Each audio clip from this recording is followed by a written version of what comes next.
दशहरा यानी विजयदशमी। यह पर्व आश्विन शुक्ल पक्ष दशमी को मनाया जाता है। भगवान राम ने इस दिन लंका पर चढ़ाई करके विजय प्राप्त की थी। ज्योतिर्निबंध में लिखा है कि आश्विन शुक्ला दशमी को तारा उदय होने के समय विजय नामक काल होता है। वह सब कार्यों को सिद्ध करने वाला होता है। विजयादशमी हमारा राष्ट्रीय पर्व है। मुख्य रूप से यह क्षत्रियों का त्यौहार है।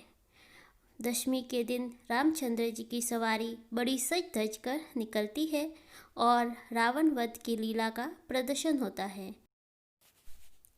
इस दिन नीलकंठ का दर्शन बहुत शुभ माना जाता है। इस संबंध में कथा इस प्रकार है। दशहरे की कहानी। एक बार पार्वती जी ने पूछा कि लोगों में जो दशहरे का त्यौहार प्रचलित है, इसका क्या फल है। शिव जी ने बताया कि आश्विन शुक्ल दशमी को सायकाल में तारा उदय होने के समय विजय नामक काल होता है। शत्रु पर विजय प्राप्त करने वाले राजा को इस समय प्रस्थान करना चाहिए। इस दिन यदि श्रवण नक्षत्र का योग हो तो और भी शुभ होता है। मर्यादा पुरुषोत्तम भगवान राम ने इस दिन विजय काल में लंका पर चढ़ाई की थी, इसलिए यह दिन बहुत पवित्र माना गया है और क्षत्रिय लोग इसे अपना प्रमुख त्यौहार मानते हैं। शत्रु से युद्ध करने का प्रसंग न होने पर भी इस काल में राजाओं को अपनी सीमा का उल्लंघन अवश्य करना चाहिए। अपने तमाम दल बल को सुसज्जित करके पूर्व दिशा में जाकर शमी वृक्ष का पूजन करना चाहिए। पूजन करने वाला शमी के सामने खड़ा होकर इस प्रकार ध्यान करे, हे शमी, तू सब पापों को नष्ट करने वाला है, शत्रुओं को भी पराजय देने वाला है। तूने अर्जुन का धनुष धारण किया और रामचंद्र जी से प्रिय वाणी कही। तब पार्वती जी बोली, शमी वृक्ष ने अर्जुन का धनुष कब और किस कारण धारण किया था, तब तथा रामचंद्र से कब और कैसे प्रियवाणी कही थी, सो कृपा कर समझाइए। शिव जी ने उत्तर दिया, दुर्योधन ने पांडवों को जुए में हराकर इस शर्त पर वनवास दिया था कि वे 12 वर्ष तक प्रकट रूप से वन में जहाँ छाए फिरे, किंतु 1 वर्ष बिल्कुल अज्ञातवास में रहे।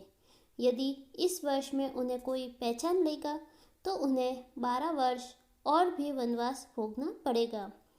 उस अज्ञातवास के समय अर्जुन अपना धनुष बाण एक शमी वृक्ष पर रखकर राजा विराट के यहाँ वृन्नला के वेश में रहे थे। विराट के पुत्र उत्तर ने गौओं की रक्षा के लिए अर्जुन को अपने साथ लिया और अर्जुन ने शमी के वृक्ष पर से अपने हथियार उठाकर शत्रुओं पर विजय प्राप्त की थी। शमी वृक्ष ने अर्जुन के हथियारों की रक्षा की थी। विजयादशमी के दिन रामचंद्र जी ने लंका पर चढ़ाई करने के लिए प्रस्थान करते समय शमी वृक्ष से कहा था कि आपकी विजय होगी, इसलिए विजय काल में शमी वृक्ष की पूजा होती है। एक बार राजा युधिष्ठिर के पूछने पर भी श्री कृष्ण जी ने उन्हें बताया था कि हे राजन, विजयदशमी के दिन राजा को स्वयं अलंकृत होकर अपने दासों और हाथी घोड़े का श्रृंगार करना चाहिए तथा बाजे गाजे के साथ मंगलाचरण करना चाहिए। उसे उस दिन अपने पुरोहित के साथ लेकर पूर्व दिशा में प्रस्थान करके अपनी सीमा से बाहर जाना चाहिए और वहाँ वास्तु पूजा करके अष्ट दिक्पालों तथा पार्थ देवता की वैदिक मंत्रों से पूजा करनी चाहिए। शत्रु की मूर्ति अथवा पुतला बनाकर उसकी छाती में बाण लगाए और पुरोहित वेद मंत्रों का उच्चारण करे। ब्राह्मणों की पूजा करके हाथी घोड़ा अस्त्र शस्त्रादि का निरीक्षण करना चाहिए। ये सब क्रिया सीमांत में रह के अपने महल में लौट आना चाहिए। जो राजा इस विधि से पूजा करता है वह सदा अपने शत्रु पर विजय प्राप्त करता है।